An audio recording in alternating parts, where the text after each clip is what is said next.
Welcome to the Keeping the Nostalgia Alive show. I am your host, Billy Powell. You're probably watching this on YouTube. You can go to YouTube and type in the Keeping the Nostalgia Alive show. Please subscribe to our show. We have plenty of content, over 250 interviews.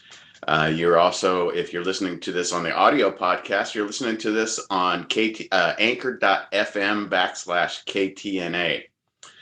Today, we're going to talk some hoops. We're going to talk some history. And we're also going to talk about a new book coming out on Larry Bird and his high school basketball playing days. With us today is Randy Mills, a distinguished professor at Oakland City University since 1983, an author of 9 books. I think 1 or 2 of those are co-authored with his wife, Roxanne. Yes. And before becoming a distinguished professor at Oakland City University, he was at Loogootee High School for 10 years. Randy Mills. Randy, thanks for taking some time. We're finally getting together and to chat. And, Yes. It's kind of hard with the holidays and stuff like that, but thank you for your time. No, I'm happy to be here. Excited. So growing up, you born and raised in Illinois? Yes, Southern Illinois, and that's we're very, those of us from that part of the state are very firm about Southern Illinois. And so when did you get interested in history first? What kind of sports were you introduced first? Tell us about your love for the game of basketball. Just give us a little bit of a rundown.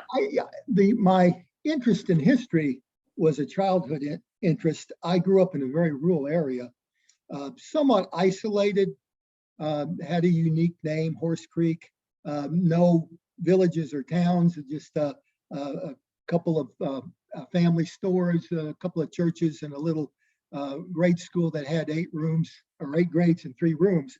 So almost like a one-room school. Everybody's related distantly or closely, kind of a situation. And I was just really fascinated by the stories I would hear from the older generations. To me, the past became instantly alive wherever I went because I could go someplace and I knew this event happened here. Some of it was pretty dramatic. I've actually written some professional articles about some of the violence there in that area, almost frontier-like up until about the 1920s into the 20th century. So there was that. Basketball came later. I went to this little grade school. We barely had a team. There were 16 grade school teams in Jefferson County. Mount Vernon would be the county seat of Jefferson County there in Southern Illinois.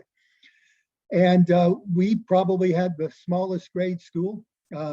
I didn't play varsity my 7th grade year because there were 5 guys in 8th grade. So my 8th grade year, I finally played varsity. And I had gotten a lot of my growth. I was probably about 5'11", which is tall for an 8th grader. And I had really long arms. And when I say I had long arms, I have unusual long. I have trouble buying long sleeve shirts. I guess my growth didn't fill out to match my arm width. But anyway, we had a team. I think we won 1 game, and that was against the Catholic church team there in Mount Vernon. I don't think they even had an indoor gym. I think we beat them by 2 points. But I scored a lot because I could reach up with my arms and keep shooting, and they eventually go in. So that was my first taste of basketball. But I think what really got me excited was I wasn't very close to my dad. He was a World War II vet. Those people carried around a lot of things with them they would not talk about, and he was moody, and he was very good to the family. I mean, he took care of us, and his job fed us and all that, but he just never shared much. When I started playing basketball, he started showing up at my games. So fast forward to my freshman year at Bluford High School, which had barely 100 students, single class basketball, Southern Illinois, had a good tradition. They hadn't had good teams, though, since the 1950s. So I started in 64, 65, I believe was my freshman year. And I made the junior varsity. They only had varsity and junior varsity. And suddenly my dad's going to all my games again. And I'm riding with him in the car and we're talking basketball. And he was an expert about Illinois basketball and Southern Illinois basketball, a lot of tradition there, very similar to Indiana and what we know here in Indiana. So it was that kind of environment. And all of a sudden I went from being interested in basketball to suddenly playing junior varsity. And the coach saw that I was probably going to be pretty tall. So he got a kid to come in who had played for him before, who was playing in the community college. And he taught me some pivot moves and how to shoot a jump shot and those kinds of things. So that was a nice season. I really got involved in basketball then. My dad, even before then, when I was in grade school, would take me to the games there in Southern Illinois, the big games in the old gyms, and I heard a lot of stories. So I was just enamored with it. And then as I got involved, it became exciting. I lived in this rural area where I couldn't drive a tractor very well or fix equipment, farming equipment. So basketball kind of made up for that sort of thing. Big surprise my sophomore year, there were 6 seniors that year who were probably going to start, but we got a new coach. And he didn't know anything about anything. So I figured, well, okay, we've got a pretty good junior varsity team. We'll play junior varsity again, let the seniors play, and then we'll get our glory my junior and senior year. I ended up making the team, starting 5 as a sophomore. It was my best time playing high school basketball. No pressure. Didn't know what I was actually doing. I was just going out there playing. I think there for 4 or 5 games, I was the leading scorer. We only won a single game, but I was just living the dream, starting and playing basketball. And then my junior year, we had a good junior team and junior class, and then that sophomore class had 2 really good shooters. We went from 1-16 to 20-6 in a single season. And we had a new coach who was really smart about letting us play. And then my senior year, we won 25 games in a row. We had the longest winning streak in the state in single class basketball with about 100 students. So that started my love of basketball. My dad wanted me to play in college. I was done with it. I had some offers at some schools. Back then, African Americans were playing down south, so I had several offers from smaller schools down there and a few in Illinois, Indiana, and so forth. Instead, I came over to Oakland City College, had an academic scholarship where I've ended up being a professor at. And when I started teaching, I taught at Loogootee, which I knew nothing about Indiana basketball, and I go to the very ground zero of Indiana basketball before the 3-point shot, and when it was small schools like that really did well even against some of the bigger schools. So that fired up my love of basketball. When I started teaching at the university, I started having to publish, and I was teaching history then. So I started writing history articles, and a lot of those articles, and I ended up writing 4 books, 2 of them with my wife, as you mentioned, were military histories. And I really enjoyed that, telling the stories of combat soldiers, getting their stories out there for the first time. There was a lot of healing with that sort of thing. And I wrote some more stories. I did a book on Indiana's first governor and so forth. And then a few years ago, I decided to write my own story about when I played high school basketball. It was about my father and my relationship and how it became closer once I started playing, and how it was tough not playing in college when he wanted me to, but I needed to get on with my own life. So after doing that, I put some things up on some blogs, and I got some really good hits on the basketball stuff. And I thought, you know what? People don't seem to be interested in the Korean War or the Vietnam War anymore, but this basketball history, it's getting a lot of interest.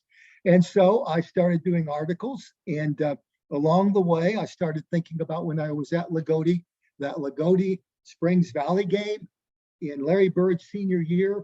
It's in every one of Larry's biographies, and Larry talks about it in his autobiography, the game he wished he'd had back. It was at Springs Valley. I was there.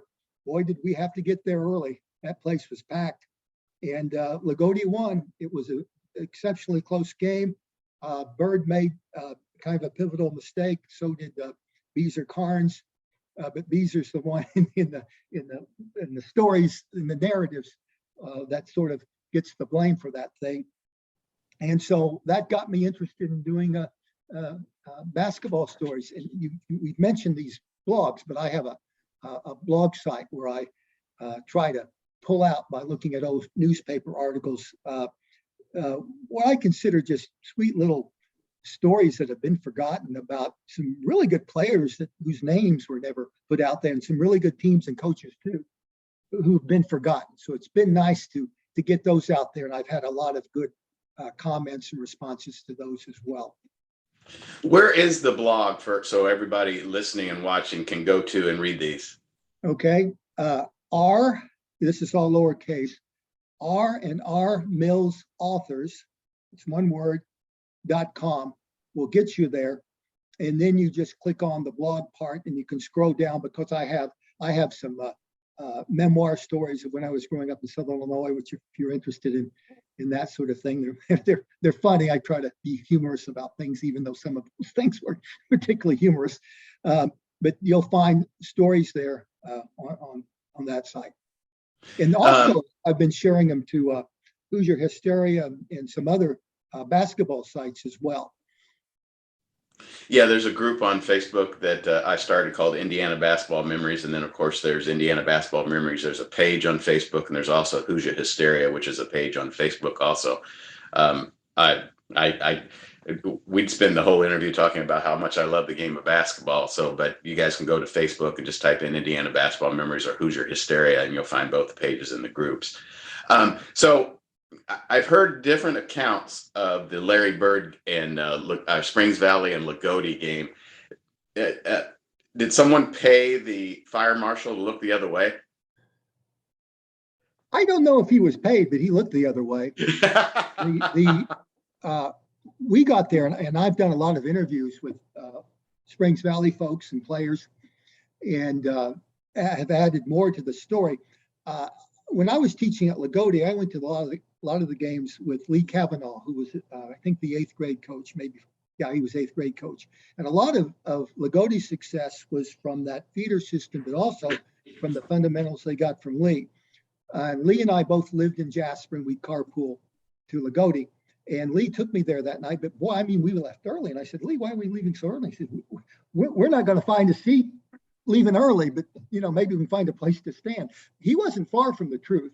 And in interviewing folks there, I interviewed a couple of the players that were there at the end of the school day, and people were already coming in off the streets before school even ended to find a seat. So I think you could have 2,700 people in there, and there were probably, I think somebody estimated like 4,200. So it was way, way overpacked, and people were in the aisles. There was kind of a rafter kind of thing up there at the top where people were sitting in. They were on almost to the floor. I mean, they had their feet drawn back, but they were clear to the floor. And then people were standing too, and I'm sure there were people out in the hallways during that game. So yeah, there's that. The other thing I would say about that, because you were asking about, what happened. One of the things I've discovered, and I knew this when I was doing military history, when you write about an event, there will be a lot of times there will be a concrete narrative that's already been established. And those narratives are tough to break into and change, because the people that wrote them want them to stay like they are. It's their story, right? And they wrote them, and then people buy into those stories, and people aren't comfortable sometimes when you bring in a new angle. Of course, that's what historians do. There wouldn't be much to write if you didn't go back and find some new information and retell it. So the Larry Bird story got solidified in concrete very quickly. The first book that came out about Larry Bird was in 1983, and the author was a colleague of mine here at Oakland City. He'd come here the year before I came here in 1983, and his book had just come out. And he hadn't talked to Larry. He interviewed the coaches and some of the family members and so forth.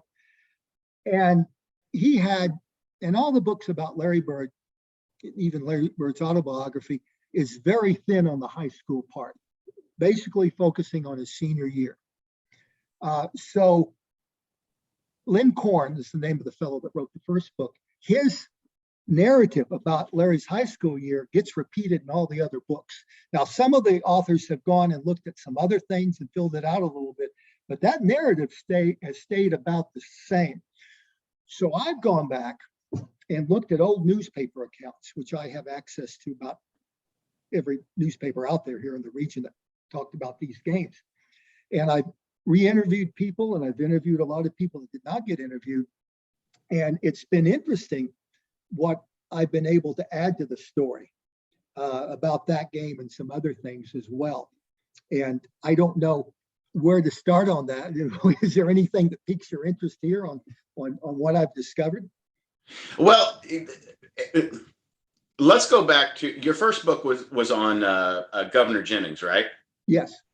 I want to start. I'm going to come back to Larry Bird, and I also want to say that for those who are watching and listening, Oakland City University is like a hidden gem in Indiana, isn't it? Yes. Yes. And a lot of people don't, still, I went to Indiana State University, and I had a couple friends who lived in Oakland City and went to Wood Memorial there in that area. And man, being at Brad's house, it's just a hidden gem. Tell everybody a little bit about Oakland City University. Oakland City University at one time was the only college, four-year college in Southwest Indiana. Vincennes University was a two-year school at Vincennes, but we were the only one. Evansville wasn't established yet. Evansville College, Evansville University, or University of Southern Indiana. The school started in the 1860s. It was founded by a father and a son, James and William Cockrum. And it was started as a liberal arts school to educate people, and especially to educate and prepare teachers. They were having trouble finding teachers for the rural area here. And Southwest Indiana has always been kind of a stepchild, much like Southern Illinois. I really identified with that when I came over here. I said, this is just like living back home. We're cut off from the capital. Nobody pays much attention. State capitals, nobody pays much attention to us down here. So the Cockrums were trying to bring a higher level of education to the area and to produce more teachers. There was also a religious seminary. It was founded by a General Baptist denomination, which they were a part of. So that started in the 1860s. It folded in 1875, resurrected in 1885, and I think the first class graduated in 1896. So it became, for many years, produced most of the teachers and educational administrators and coaches in this area, in the whole state, really, and in the tri-state for many, many years. SQs went here, which you know of there with the, they're running the high school basketball business here in Indiana, for example. And there's a really interesting sports tradition with Oakland City College that's been forgotten. One time we had a fellow during World War II that broke the national record for a single scoring game in the nation. Gil Hodges went here. I did an article that ended up being in a history journal called Basketball Was His First Love. He wanted to be a professional basketball player. Thought he would probably be that. His first year after playing with the Dodgers, he didn't do as well as he thought he should have. So he came back to Oakland City that summer to take classes because he figured he wasn't going to be playing baseball. And he thought, well, maybe I can coach basketball.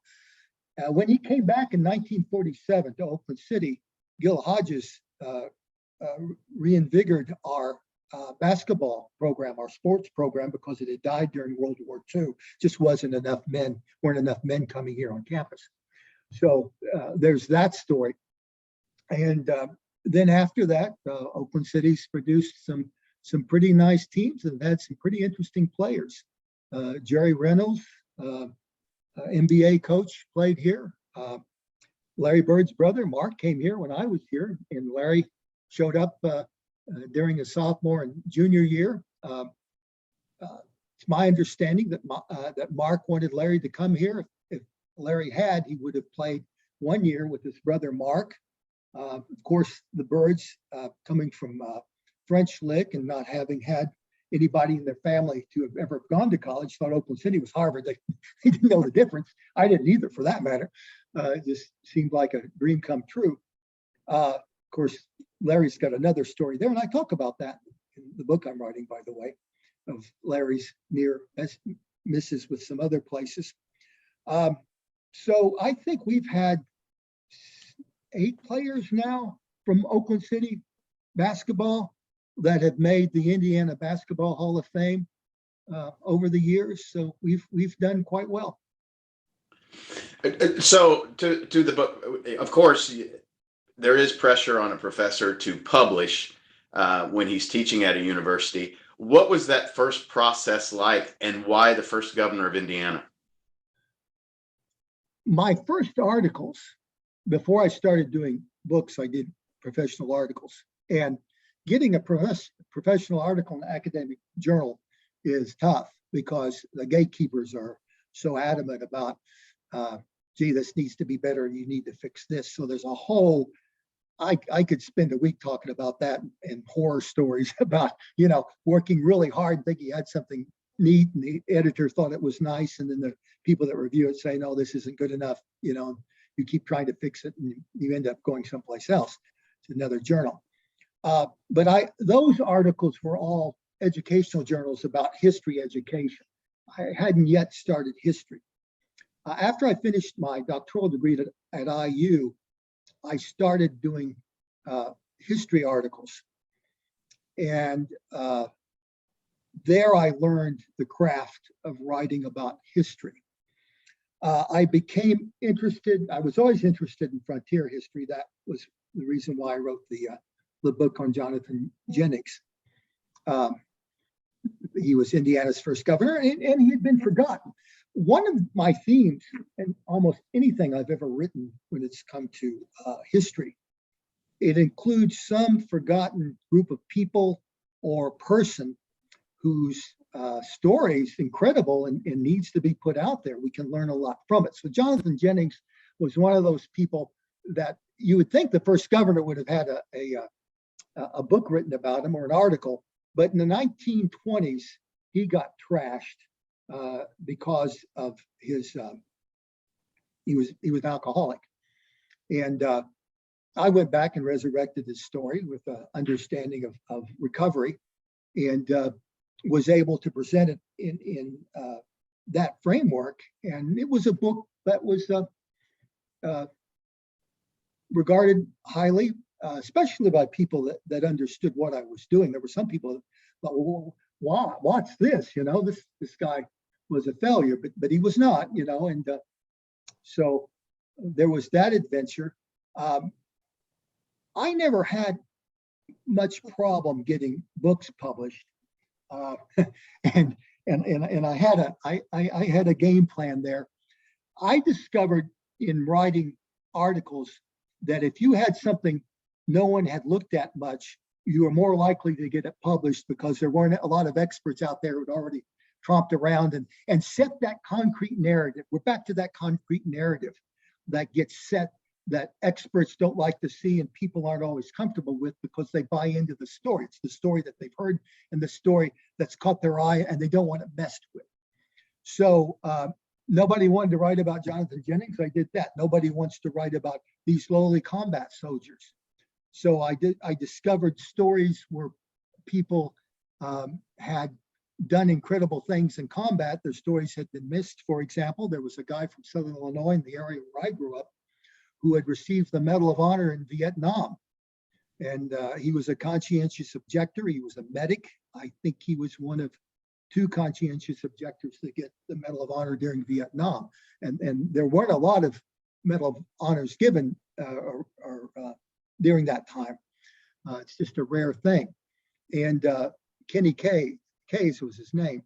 And Kenny was against the war before, during, and after. So he's such an interesting person. And he just wanted to come home and grow his dope and be left alone. And he had a very difficult time coming back. So I went back and looked at what he did, because he never got the credit I think he deserved at home because of his activities at home, running into it with the law because of his drug use. But the guy received the Medal of Honor, and I thought he deserved his story told. And so I told his story. How, and this is coming, I've got a major in history from Indiana State University, and I feel like 30 years later, I'm finally using it with, memories, research, and keeping and remembering people that need to be remembered. Yes. And getting stories told, because if stories aren't told, they can't be remembered. And how aggravating as a historian did you get in doing military books? Because I can watch them. I can watch the best military movies there are: Saving Private Ryan, Full Metal Jacket, Platoon, and it's so aggravating that, especially with Korean and Vietnam War, it's like, what was the purpose? Why did these people have to die? And sometimes you can't explain why these people had to die. I want to talk to two things here, because you brought up two things. You talk about the history work you're doing, and you are doing history work. One of the things that helped make me a better writer and find the audience that a lot of people ignore when they write history is that I was not trained as a historian. I was trained as more of as an educator. So I was kind of a novice historian. And I remember going to conferences and talking and sharing my articles. And historians would come up to me, my age, professors in other places, and they were kind of shaking. They said, "My gosh, you're so brave talking about that stuff." I didn't know what they were talking about, but I was breaking all the rules by looking at these common people and these common things, and not looking at the narratives, the other narratives necessarily to guide me. So you do that too when you talk about these basketball stories. This is a part of the baby boomer generation. These are stories about how young boys became men in areas where you didn't have the farms anymore, and the impact of coaches, sometimes for worse, but oftentimes for better. So this is all important stuff. But getting back to the combat stuff, I think by writing about common everyday soldiers helped a lot. And what I did is I would go out and I would do interviews, and I would get letters. A lot of them had letters. And then I would find people who had served with them, and I interviewed them, and then I got their letters, and I looked at old newspaper accounts, and then I looked at the original narratives about these battles.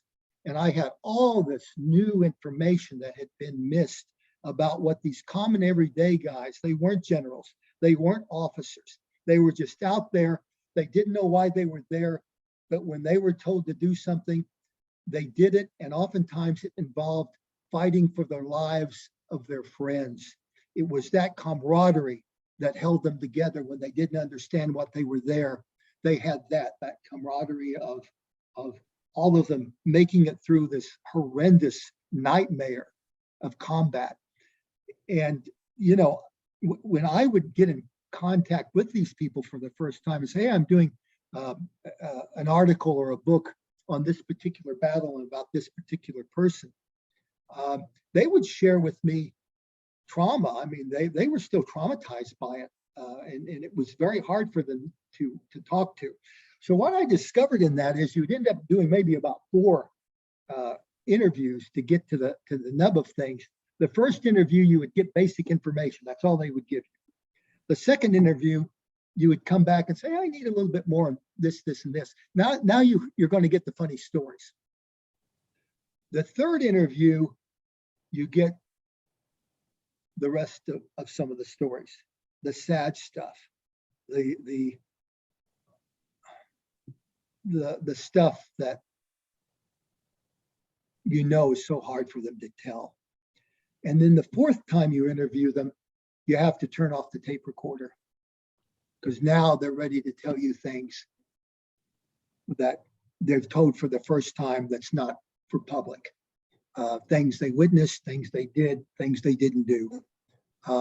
So I have tremendous admiration for those people, and I feel blessed to be able to tell their stories. It was interesting when I started writing sports stories. I felt bad about it because I knew a lot of the guys that I'd gotten close to in these books and in these articles where I told their stories in combat. I thought, gee, they're going to see it in the 60s. I was playing basketball when they were over in Vietnam. But so many of them said, you've told me what I missed. I got to see what I missed. And it makes me sad, but at least I understand what that world was like and what was going on, back home. And then they were happy for me. I told a couple of them, I said, I just feel so bad. I feel guilty. And I said, I would take your place any day to have had your story instead of mine. It was that tough. So, yeah, you run into that. I think the letters were so interesting because I would get their stories, and then I could look at their in real time letters, and they often didn't jive. And I would go back in those other interviews, and I'd say, "Hey, wait, you're telling me this, but your letter's saying this. Oh yeah, I'd forgotten that." And then they would go. It would get more memories for them, and you'd get that. And the same with these basketball interviews I do. When I go in and I've interviewed people, and not just Springs Valley and Larry Bird's group, but I've been interviewing people from all the teams that played against Springs Valley and getting their stories. So the same kind of thing that I just keep getting deeper into these stories, and they're really fascinating stories about the 60s and 70s, which I consider a golden age of small town high school basketball in the Midwest and in Southern Illinois, and certainly in Indiana. Did you get enough information when you and your dad created a relationship when you started playing basketball? Did you get enough information? Do you have enough information on your dad that you could write a book on him? I could. I've got enough to write a book about my dad. One of the things that my dad did not talk about, and let me back up and say that in the culture that I grew up in Southern Illinois, we did have farming. That was an initiation into manhood.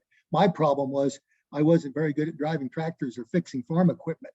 So I ended up at the low end of that, and that was hauling hay, which I got very good at. I ended up having my own crews and going out and built up some confidence there. But the real heroes of that farm world was like my older brother who could drive anything anywhere through any kind of conditions and could fix anything. In fact, he spent his adult vocation fixing things all over the world. He was very good at that particular thing. So in that world, I was around not only my father's generation, but my grandfather's generation, my dad's parents' generation. So I heard a lot of stories about my dad that he never talked about. He was in World War II and never talked about that. He was based on the equator, an island close to Australia, on a big naval base toward the end of the war. He came back and married his sweetheart, and she died about a year later. And he had a little girl, be my half sister. He never talked about that. So here I am, and as I become a young teenager, I need to talk to people about stuff that's happening to me. And I know my dad's had all these experiences, and he's moody, and he's suffering from depression. I didn't realize it at the time. He'd come home from work, and he'd go to the bedroom, and then he'd get up and he'd go to work. Now, to the general public, people loved him. He was he just had a gift, and people would come to our houses. People who were depressed, especially men, would come and talk to my dad. I'd sit in the next room and hear these stories, but they'd always leave laughing with a smile on their faces. So you had that. And then after my half sister died, I didn't know this, but she had all the letters that my dad sent home from World War II and before, when he was in training. Brother, did I get a wake-up call about my dad. because prior to that, when I would work with my dad's generation out in the field, they told me about my dad, and how I felt about the war, and how I felt about his first wife. And it was so not true when I started reading those letters. So that was exciting. I actually did an academic article about that. In fact, I did it was an academic. It was in a genealogy journal. It was a 3-issue serial about my dad's life in World War II and his early marriage, based on those letters. So yeah, that's what you do, that sort of thing. And when I started going to basketball games with my father, and everyone I think that loves basketball has that first moment when they say, wow, I want to do that, or I want to be around that. I know I've interviewed and written some articles about Dave Shellhouse, and he had that moment when he was 11. I had that moment when I was in probably 7th grade, and my dad took me to the first really true high school basketball game at Davenport Gym in Harrisburg, Illinois. South 7 Conference, Mount Vernon Rams, which is where my dad went his last 2 years of high school, was playing Harrisburg. And Harrisburg had a player called Guy Lee Turner, the Elegant Elephant. That was the name given to him by a sports writer. And he was fantastic. He was 6'3", probably weighed 215, but he carried all of his weight in his hips and his legs. But he was so light on his feet. And I came out of there just dazzled. And I wanted to do that. I wanted to be there. I wanted to have that. And that was in 7th grade. And there I was at lowly Farrington grade school, trying to figure all that out. And I remember when my brother was a freshman and he was playing on the junior varsity team. He didn't start, but my dad would take me to the practices, and the coach saw me. Junior varsity coach he was also the high school coach. And remember, this is a little high school. He saw me up in the stands and he waved me down. So I went down there. He looked at me and he said, "You're about 6 foot tall, aren't you?" And here I am in 8th grade. He said, "Yeah." And he said, "What size shoe do you wear?" And I said, 13. So he's calculating how big I'm going to be, how tall I'm going to be.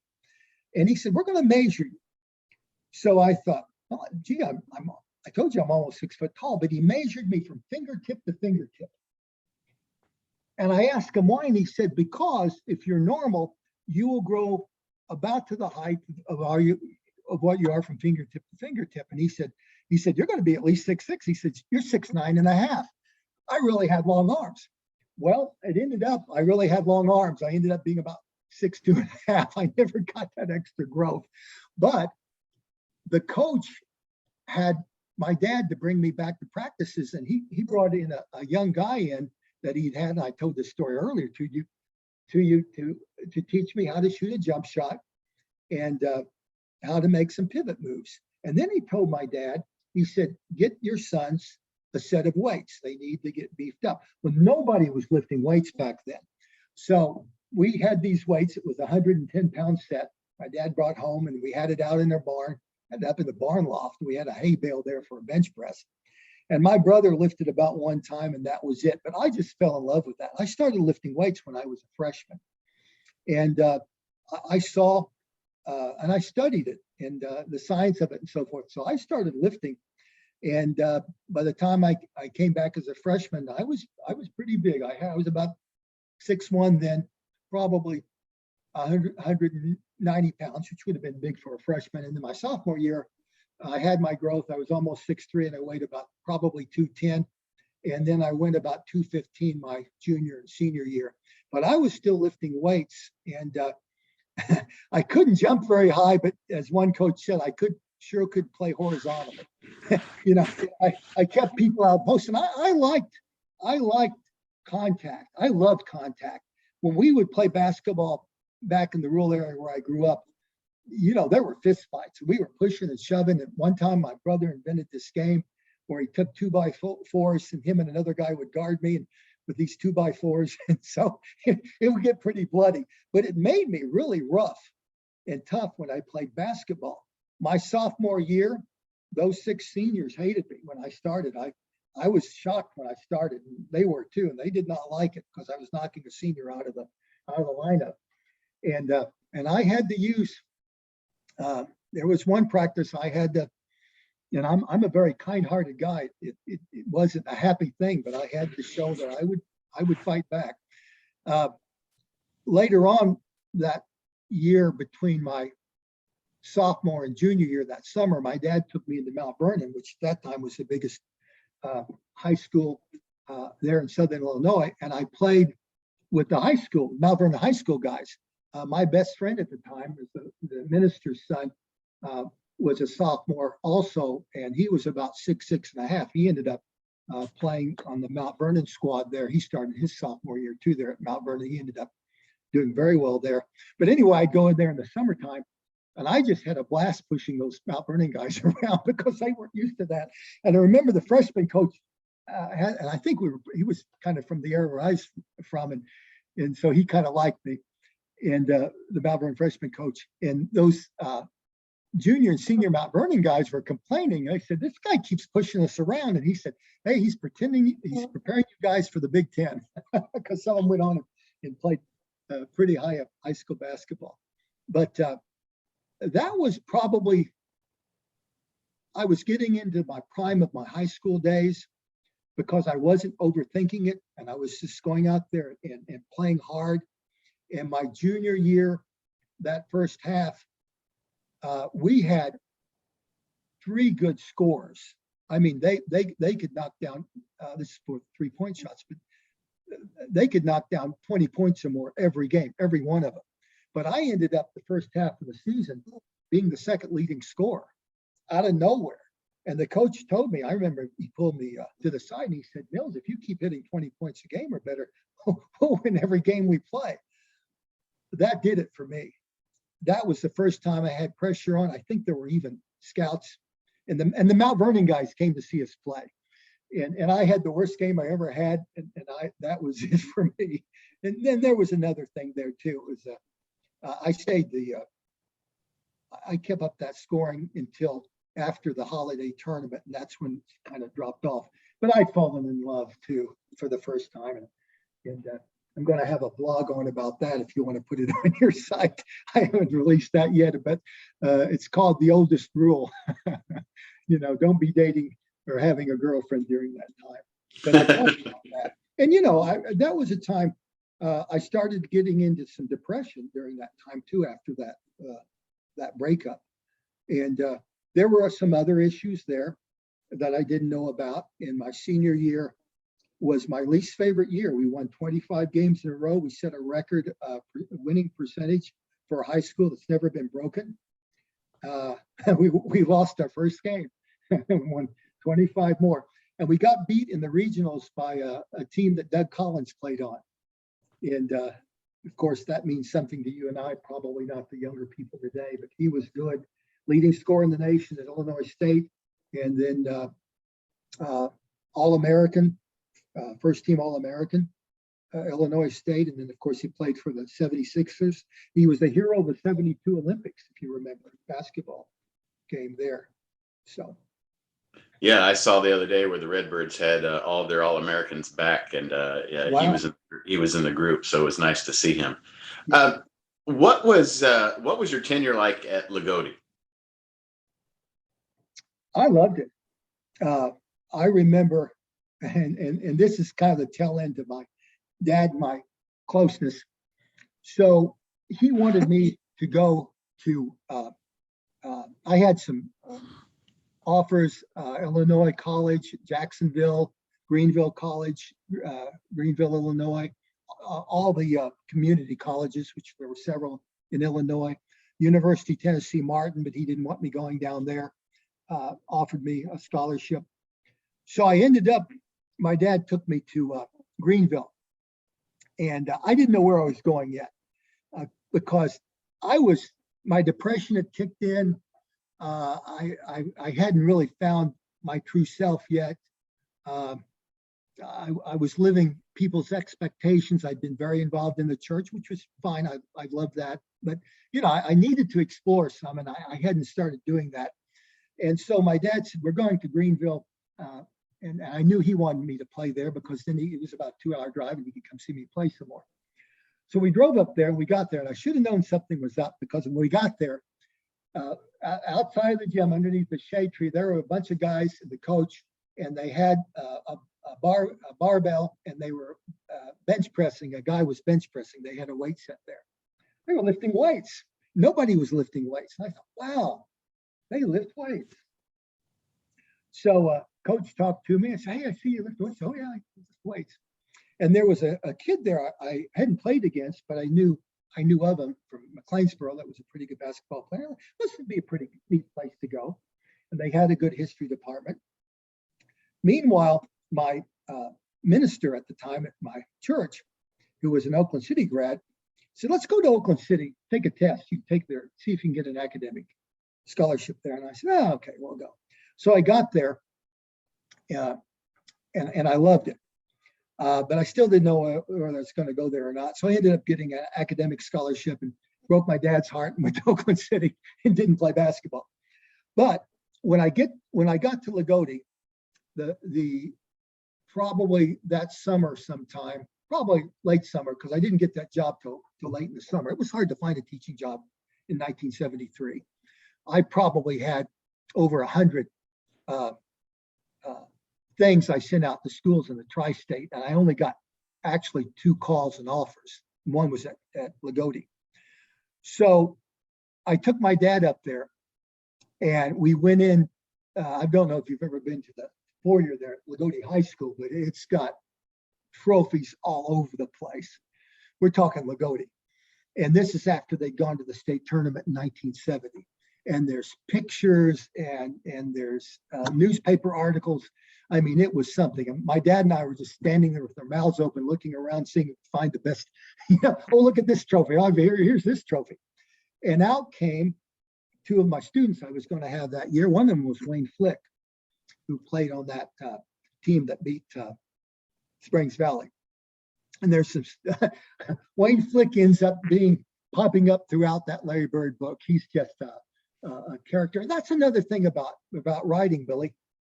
When you write, you have people who pop into your story and just take over your story that you don't see coming. And Wayne Flick was one of those. Another one, of course, was Steve Land there at Springs Valley in the Larry Bird book as well. So that made it start on a good note, because then my dad would call me and ask about what was going on. Of course, I didn't know that what I walked into. Here's Loogootee, and the next year they go all the way to the finals of the state tournament, and always have good teams. And of course, Jack Butcher. So that was wonderful, those games, and the students were wonderful. I loved it. I loved my 10 years there. I just got finished with it after 10 years. I was ready to move on to a higher level of teaching, which ended up being at Oakland City. I will say this. I did an interview with Greg Bateman the other day. I don't know if you've seen any Greg's interviews or not, but he does local people in the region. And he was interviewing me about my time at Loogootee. He'd been one of my students.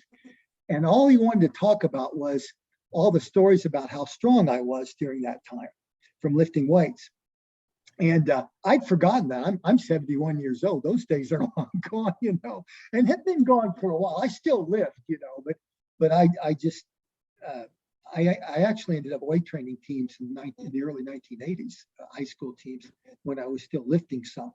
But anyway, that was interesting and a reminder. I remember one story. I got interested in cave exploring, wild caves. So I had some students that were talking about, boy, that sounds really cool. So they said, hey, we're going to a wild cave.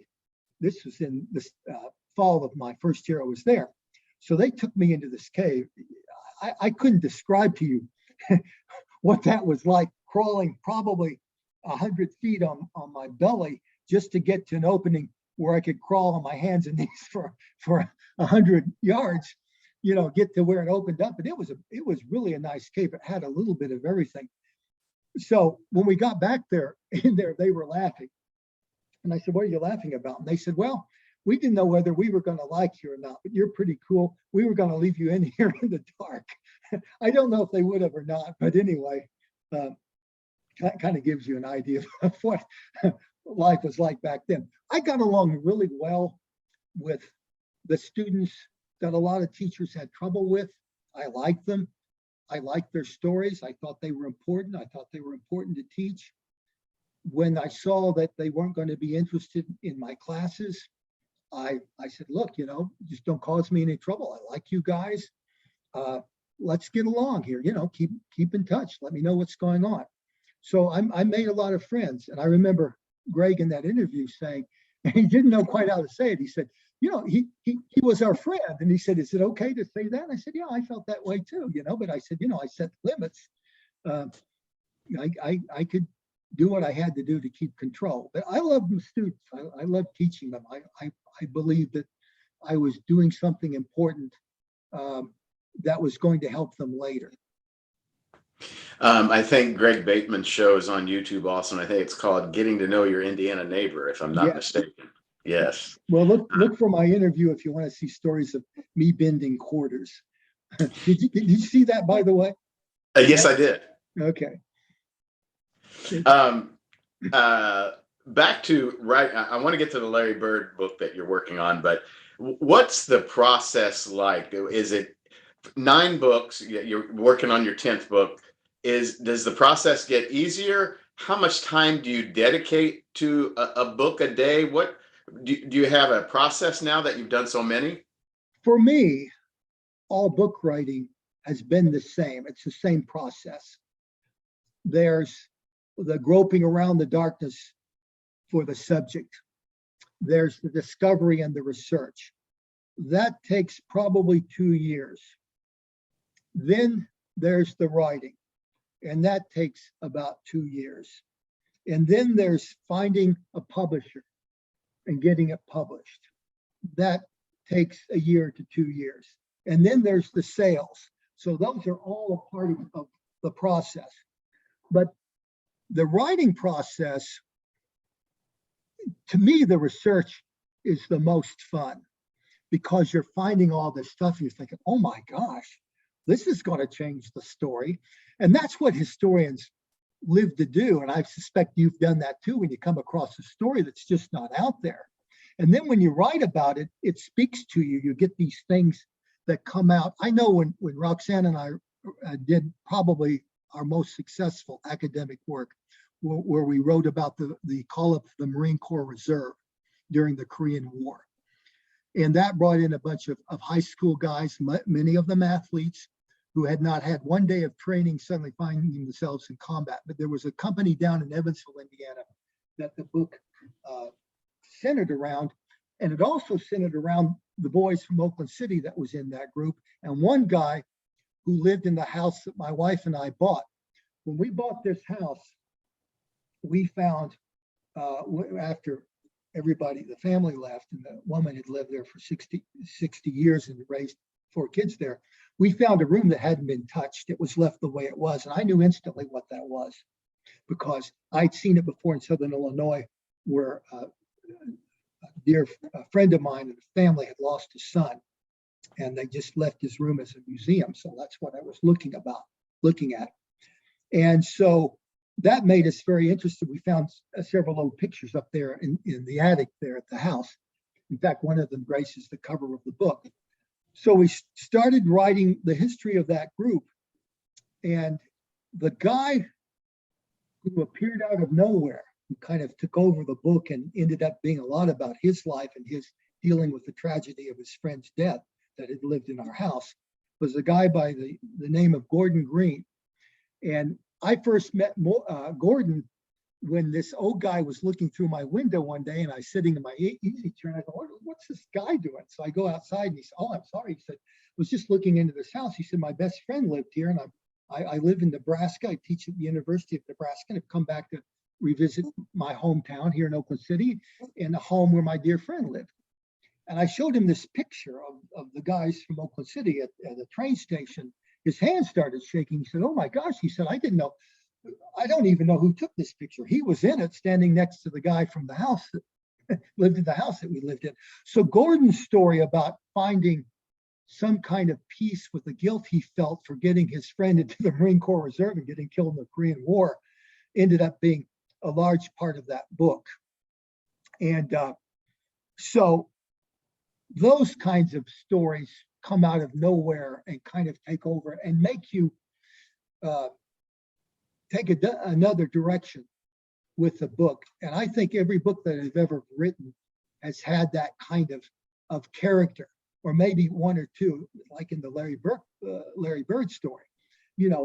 Some people that I didn't think would even be in the book that I interviewed, and all of a sudden, wow, their story is really gearing into some kind of archetypal thing here that's very present in the story. So that's the writing part. When I was younger, I might write without stopping for a day or two. And I remember writing for hours and looking up at the clock and realizing that 6 or 7 hours had passed and I had no sense of time passing. So I would sometimes be in kind of a manic trance when I would write during those times. As I got older, that energy went away. But I was pretty committed to writing most every day. And I love to write in the morning. The old timers, the farmers always said the mornings are the best part of the day. And I was a morning person. I would get up and I might, by 8 o'clock in the morning, I might have 4 hours in writing. And I would do that. And there would be times when the writing would slow down or maybe stop. And here's another thing about writing a book. It's easy, but it gets harder. And about halfway through, imagine pulling a wagon or pushing a load. You could use either situation. That wagon gets fuller the more you write, or that rock gets bigger as you push it. And after halfway through, if you stop and go back to it and you have to start it back up again, it's like starting that big rock back up again. It's hard to do. It takes some energy and time to do. At some point in there, you're thinking, why did I even start this? It's just consuming your time. You don't want distractions. You're grumpy with everybody, kind of like my dad, I guess, back in the day. But then by that time, you've gone too far. You can't let it go. So that keeps you finishing it up. Then it becomes fun again when you start going back through it again and you're editing it. You see things to fix. You see things to put in there. You see something you can make funny or sad. I remember when I was giving a talk at the Indiana Historical Society, and this was to their annual meeting. And it was in their big center, their auditorium. There were about 400 people there. And we're talking about the mayor of Indianapolis and the senator and the governor and, and big donors. And the keynote speaker had gotten sick. And so the Indiana historical people come to me and they say, hey, you're going to be the keynote speaker. And I was not prepared. I was going to be giving a talk, but I thought I can wing this. And boy, I had to go out there. But what I did, Billy, is I told stories that I knew would hit them in the heart. And people were crying before I got done because there's some sad stories there. But you do feel like you've been a good craftsman when you craft those kinds of stories. When I wrote the story about the Medal of Honor winner recipient, at the end of it, one of the things that crashed into that book were the people that fought with that guy. I didn't know who they were, but I found them. And that battle where Kenny received that medal was so bloody, and it involved a small group of about 18 guys that got surrounded on a mountaintop by the enemy, and they had to fight for their lives till they could be rescued in the morning. But I found the survivors and I talked to them, and they experienced healing by telling their stories. But at the end of the book, I tell how we found the last guy that we couldn't find. We couldn't find this one guy. He had a name that was so rare. There were only 3 people in the whole country that had his name. So he was pretty easy to find, but then we couldn't get a hold of him. So finally, we found him, and his wife said later, she said when she got the call, he sobbed. He sobbed for a long time on the phone, but he kept saying, "Don't hang up, don't hang up." And then when he finally started talking to this guy that I was working with and had found him, and this is how I ended the book. The guy said, "Welcome home," which is what he needed to hear all these years. So, that was a pretty neat thing to be able to craft and tell. I've got a story in this that I'm going to send you here that I just finished this morning that has an ending to it that kind of brought tears to my eyes too, about basketball of all things. But when you talk about baby boomer basketball stories, they bring tears to our eyes. These are our stories, and we're dying, and people are going to forget. And here's our chance to tell them. And some of them made a difference in our lives. So it has that kind of thing. There's a story in the Larry Bird book that does that about Steve Land and Wayne Flick, of all people, that I can't tell without getting teary-eyed, where they get together many years later by accident. Wayne's a state trooper, and he pulls Steve over. He doesn't know who he's pulled over, and he's going to give him a ticket. And when he sees who he is, he's just overwhelmed because he hadn't seen him for 30 years. After a very rugged basketball game where Wayne kind of took Steve out of the game and made the difference in Loogootee winning that game against Valley. Larry would have been a junior that year. And so they have that moment there too, telling those stories. So how long do we have to wait for the Larry Bird book? What is it? Do you have a working title? Do you have a title? And tell us about what kind of can of worms you've been opening up, and have you actually reached out to Larry? So, as if by magic, the high school basketball playing days of Larry Bird, something along those lines. It started with the title "As If by Magic: Larry Bird's Breakout Senior Year." But what I realized as I started writing that is, first of all, "As If by Magic" comes from a quote from one of the Larry Bird biographies, where one of Larry Bird's, I think it was Tony Clark, who'd played with Larry's senior year, was talking about how good Larry got there toward the end of the senior year, and of course into his junior year, and there into his senior year. And he said it was as if somebody had waved a magic wand. And another guy picked up on that wrote a biography of Larry and said it was as if by magic. Well, being the writer that I am and looking at words and phrases and precision, I started thinking about that. And I thought, as if by magic is ahistorical. There's no history if it's by magic. It just happened out of nowhere for no reason. And as a historian, I knew, well, that's not right. There's something that brought Larry to that moment. There was something that brought those soldiers to those moments, or players to those moments that had to do with the past, and maybe many events in the past. So I started looking at old newspaper articles and interviewing people, looking for that. Meanwhile, let's talk about another situation. The Larry Bird narrative, as famous narratives get to be, is set in stone. Lynn Corn did that first book, and every other book about Larry's high school days basically follows that. And by the way, I think there's maybe 5 or 6 books altogether, biographies of Larry Bird. And every one of them has about, I don't know, maybe an eighth of it's about Larry's high school days. And the rest of it is Indiana State and of course the Celtics. So there's a lot to dig into when you start looking at all of the Larry's high school history.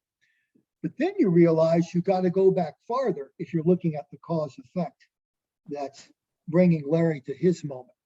So there's a whole chapter on Jim Jones and what Coach Jones brought as someone who developed Larry as a basketball player. Larry Bird said that Jim Jones taught him everything he needed to know to be what he became.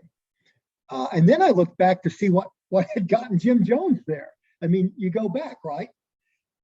And then I run into Larry Bird, number 33. Well, Larry Bird wasn't the first 33. Mark Bird, his brother, was.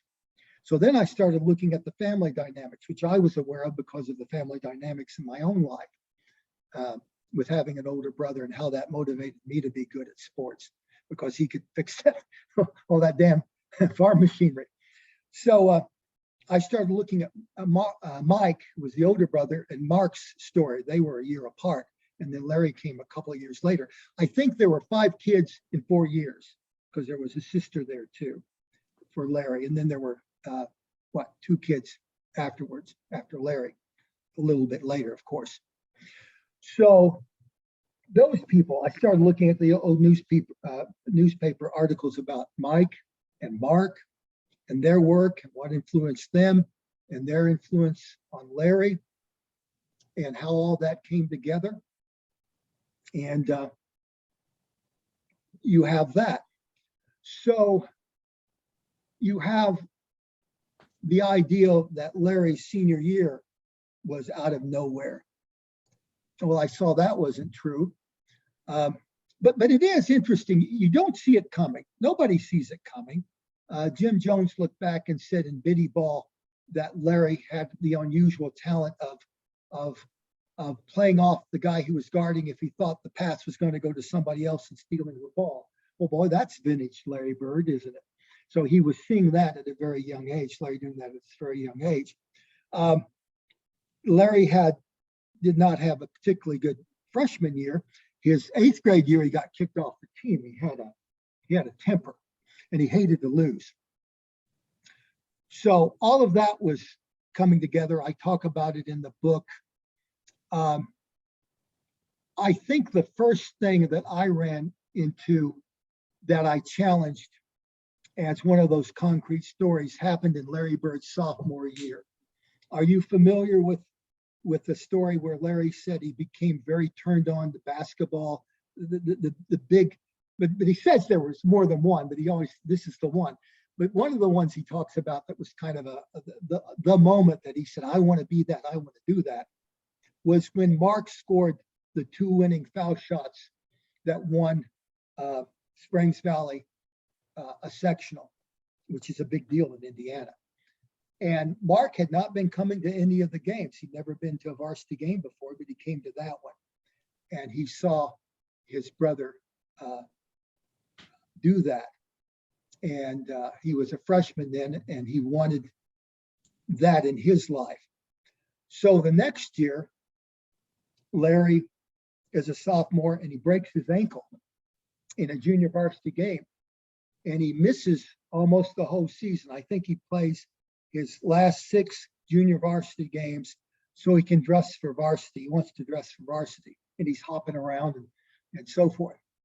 So he plays that sophomore year, and Steve Land is a junior, and they don't have a very good team that year. I think they had Kevin Carnes, Jackie Carnes, and they had Steve Land, and Larry didn't even play until the sectional. So Larry dresses for the sectional. Now we're getting a story that people are going to be familiar with. And he hears his name being called. And he thinks it's coming from the fans. And it's the coach. Get into the game. So he goes into the game and he scores. Now I'm telling the story, the narrative that's popular. He starts scoring. He talks about this in his autobiography. He's scoring these long baskets, and the fans are going crazy. And it's making a difference in the game because it is true that the game's been very, very close up until this point. And then he's fouled, and he makes the 2 foul shots that wins the game. Now, this isn't in the final game, but it's in a sectional game. I think it's in the first sectional game against West Washington. And that is also another event in his life where he's getting all this acclaim and he wants more of it. So that's another moment in his life that's turning him toward, working so hard in basketball. Well, let's look at that for a moment. So I'm looking at the newspapers, and Larry says in his autobiography, he said, and the next day the paper says Larry Bird saves the day. So I'm looking in all these newspapers. Oh, wow, this is a great story. I don't see any newspapers in any of his biographies. Nobody's quoted newspapers. So I'm looking through these newspapers. Here are the box scores. Larry was 2 for 9 in one of them. So he had 2 field goals, and he had the 2 foul shots. So the foul shot story is correct. One paper had him making 1 for 9, 1 field goal. So I'm thinking, okay. Now, let me back up to my writing of my memoirs back a few years ago in my book about my senior year. When I first started writing down my stories and I started comparing the newspaper articles, I discovered I was wrong half the time. And I thought I was telling the truth. I was wrong about how good I was half the time, and I was wrong about how bad I was half the time. I mean, I was wrong both ways. I didn't remember it all correctly. Who knows why? Many years later. So the newspaper articles really helped me get my story down straight. And so there was one newspaper writer I came across, and here's another guy that kind of takes over the story. His name is Harry Moore. He's the sports writer for the Paoli Republican newspaper. And he had an article. So there was an article in the Bedford paper about Larry in the box score, an article in the Courier Journal, Louisville Courier Journal, about Larry's game that Larry talks about in his sophomore year that made such a big difference for him. But Harry Moore has a very detailed article. I got into those Paoli articles a little bit later, in my narrative. But what Harry said is, he said Larry came in and made the difference in the game. He scored 2 baskets underneath real quick, and he made those 2 foul shots. There you go. There's what happened. The other thing that I found was a headline. The hero of that game was Steve Land. He scored 28 points. But in the telling of Larry, that got left out. So the newspaper account, the Courier Journal, said Land and Bird propel Springs Valley. I believe, like in my case, that's how Larry remembered it. He told the truth as he remembered it. And nobody had any newspapers to check up on it. And so that's the kind of stuff that gets in concrete, you see. So you start breaking up that concrete. You don't take away from it. It was that moment for him, but you start seeing other things. And so one of the things I started doing after that, well, the first thing I did is I got into Larry's junior year. And now we get into the chapter in my book, and I don't want to give away a lot of this because it's interesting. I want readers to want to look for it. But that chapter is about Steve Land, because Steve Land breaks every record there is to break of Springs Valley that year, and no one remembers that, because next year Larry Bird comes along and breaks all of Steve Land's records. But Steve was the leading scorer that year. He broke the single game scoring record, the all-time scoring record, the rebounding record. He did all that. And then Larry comes along, boom, he's forgotten. So, but not only that, not only in the name of that chapter is The Forgotten Blackhawk, and did an article for it too in the Hall of Fame magazine, Indiana Hall of Fame magazine.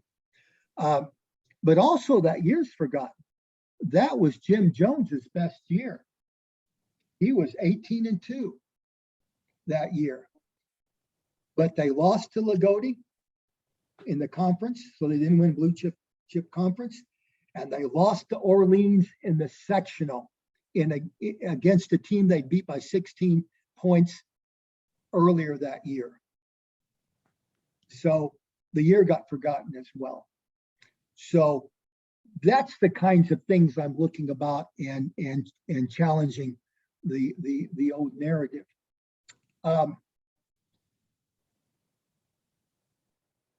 I think too, the other thing I started doing here, I thought, what would happen?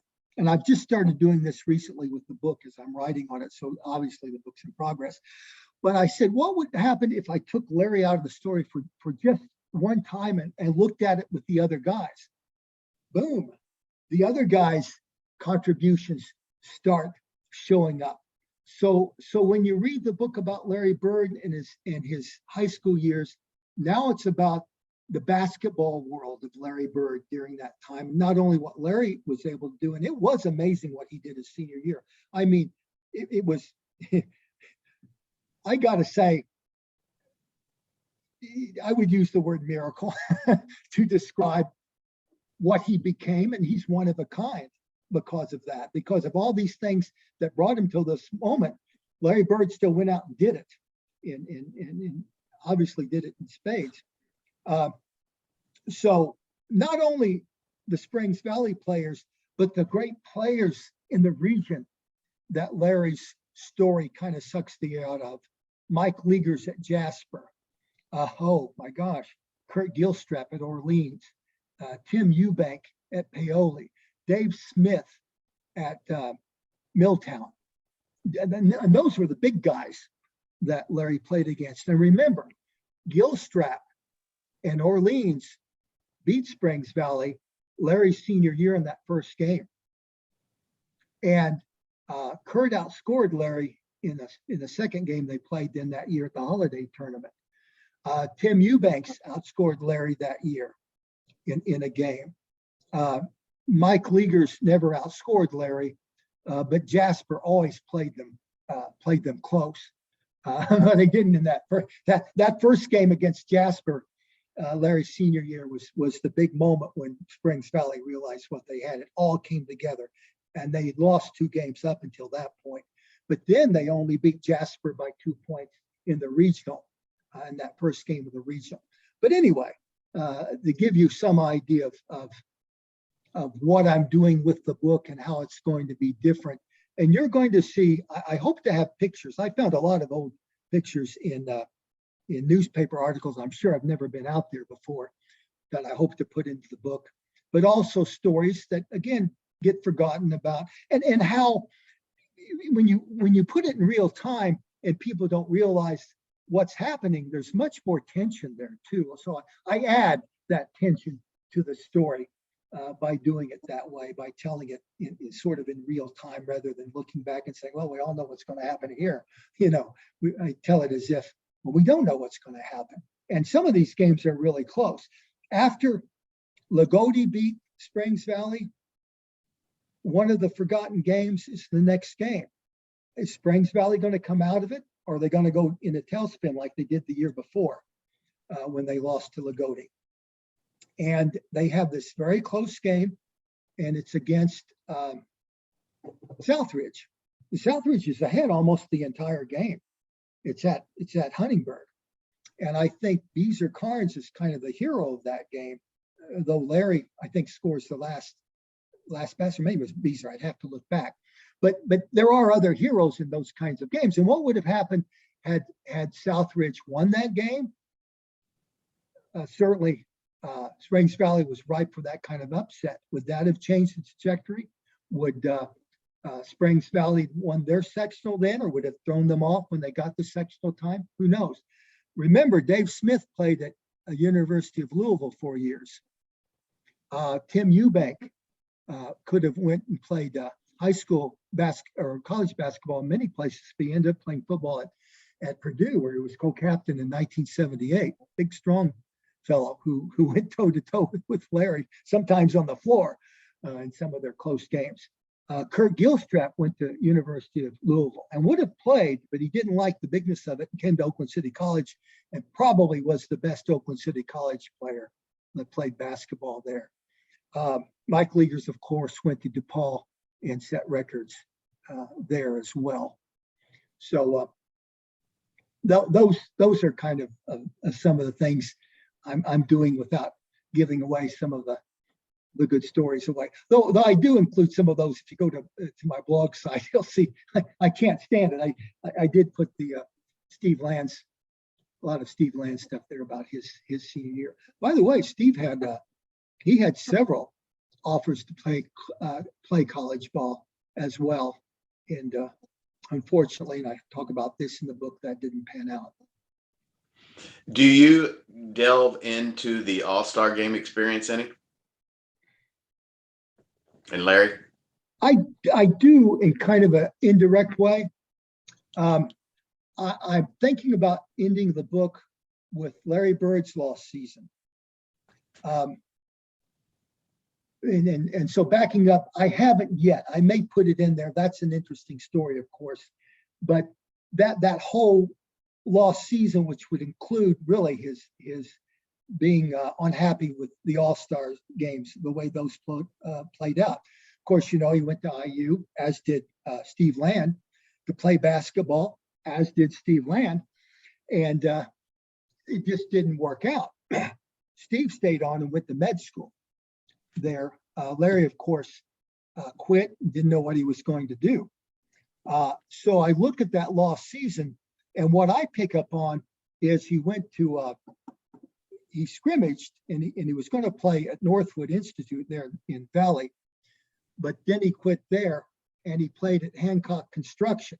And my thesis would be, my claim would be that his playing with Hancock, and by the way, Hancock Construction, when Larry Bird played there, they played the Indiana All-Star team that year and beat them.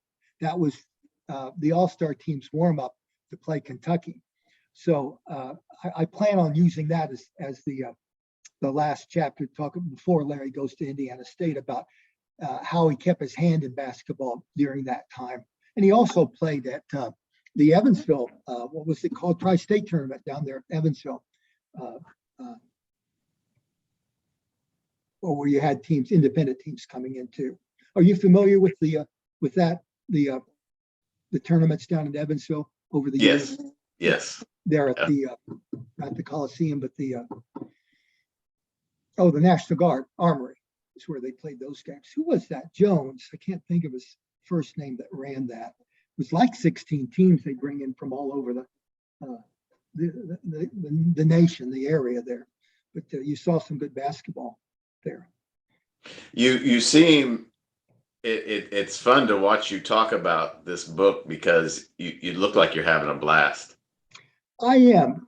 I had to stop it. I'm still working, and I've got another semester, probably going to hang it up. But my boss expects me to work, and I don't want to do well by my students. I have wonderful students here. So over the break, I thought I would work and probably finish off a draft of the book, but I ended up putting it aside. And you're going to see me pushing a rock here in a week or so, getting that baby started. But I think I'm going to be excited because in the book, it's right. They're getting ready for the sectional play, and they're worrying about having another blow up like they did the year before, where Orleans beat them, and they're going to play Orleans, and so they're nervous about that. So that's where I'm at. Does Larry know about this, and have you met him? I have not contacted Larry. I've talked to everybody else. And I'll tell you this, there are some people that are close to Larry, that played with Larry and are good friends with Larry, grew up with Larry, that have been hesitant to talk to me. And that's made me cautious. And I think what's happened is those writers, and there was an unauthorized biography of Larry written by his aunt that put a lot of stuff out there about his family that was very disturbing to Larry and his family. And the guy that wrote the first biography of Larry, Lynn Korn, ran into that. And so he was very careful. And so the word got out that there were certain things that you didn't talk about. So I ran into that a little bit when I started talking to people, and they told me, they said, hey, I love what you're telling me you're going to do with the book, but I don't feel comfortable. But once people started seeing those blogs out, especially, I started putting out blogs about some of the other players like Beezer Carnes. I don't think Beezer ever got his Day in the sun because he made a big contribution, several. But the narrative that got stuck in concrete was that narrative about he lost the game against Loogootee, and that wasn't necessarily the case. Larry missed some things too during that time, and I think that's why Larry went easy on him. But he did tell that story, about if Beezer had been paying attention, that might have not happened. So since that time, I've talked to about everybody I wanted to talk to, and I think for me, the book will be pure if I wait and talk to Larry later. I don't know why I feel that way, but I guess I want to protect all these other stories too of these guys that have not had their day in the sun. I'll tell you what it reminds me of. It reminds me of when I used to write military history, and I would start interviewing officers, and I would tell them what I was doing and what I was finding, and they didn't like hearing it because it was going to screw up the narrative. And that narrative for them was made that protected a lot of officers and mistakes that officers might have made. And so I just quit doing it after a while. I had a few officers on the lower levels who were actually there at the battles who knew these guys, and they would share with me everything. But anyway, I don't know. We'll see. It's not done yet. Now on the blog that you have, and I would like you to repeat it here before we end. Can they also get your books on this blog? Is there a place where they can click and see all the other books that you have and could possibly order? I would have them to just Google Randy Mills author, and they'll find me all over the place. Now, I don't think there's any other Randy Mills authors out there. There's other Randy Millses, but if you put author there, they'll be able to get off Amazon, Barnes and Noble sites, IU Press, but Amazon's as good a place as anymore to get those, and they can read the reviews, and they can read some of the narrative about the books. My basketball book's on there as well. They might want to go to with my basketball book, An Almost Perfect Season. Red Dog Press has published that, but they can get it on Amazon as well. So either place there, but that would probably be the easiest thing to do. Randy Mills, distinguished professor at Oakland City College since 1983, author of going on now 10 books, although he has 9 under his belt. We went a little bit long. I appreciate it. I look forward to this book coming out, that's for sure. I will put into the bottom of the comment section the link to your blog, and also the other books that you have authored, and of course the 2 that you co-authored with your wife, Roxanne. Thank you so much. I know we went a little bit long, but it goes by pretty quick when you're talking about something that you're excited about and love and have a passion for, doesn't it? Yes, it does. Thank you, Billy, for this, and I look forward to getting the book done. And you can do me a favor. I know there was one book that I had a lot of trouble finishing because of some personal things going on. Lost a son, and it was a military book. And the guy that brought me all the letters for the last military book I wrote, my wife and I wrote, he said, I know you're going through a hard time. He said, can I do anything to help you? And I said, yeah, every 6 months, call me and make me feel guilty. Because I want to finish the book. And he did. He called. It took about 2 calls, and finally I was ready to go on that. So if it doesn't come out here in 6 months, call me and check on me and see what's going on. Oh, I will. I will make sure that I do that. I will be a book therapist. Okay, there you go. That Yes. sounds good. Randy Mills, thank you so much. I appreciate it. Great, great time. Thank you.